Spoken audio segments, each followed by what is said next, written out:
রাসূলুল্লাহ সাল্লাল্লাহু আলাইহি ওয়াসাল্লামের একজন জামাই, যার নাম হচ্ছে উসমান ইবনু আফফান রাদিয়াল্লাহু তাআলা আনহু, একই মজলিসে বসে আল্লাহ রসুল তাকে 7 বার বলেছেন তুমি জান্নাতি। তিনি এত বেশি দান করতেন, কি বলেছে বলেন? তুমি জান্নাতি। এবার হাদিস শুনেন। আনাস ইবনু মালিক রাদিয়াল্লাহু তাআলা আনহু বলেন, উসমান ইবনু আফফান যখন তিনি কবরের কাছে দাঁড়াতেন, তিনি বাচ্চা ছেলের মতো কাঁদতেন কবর দেখে।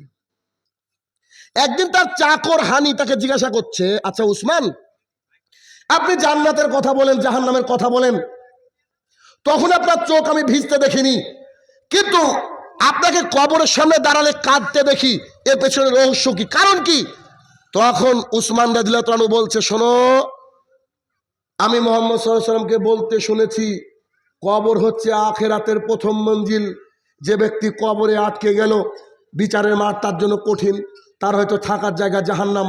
যে ব্যক্তি কবরে পার পেয়ে গেল, সে ব্যক্তির বিচারের মাঠ সহজ হয়ে সে হয়তো জান্নাতে যেতে পারে। কে বলছে কথা? কে বলছে বলেন একবার? উসমান রাদিয়াল্লাহু তাআলা। তিনি কোন সাহাবী?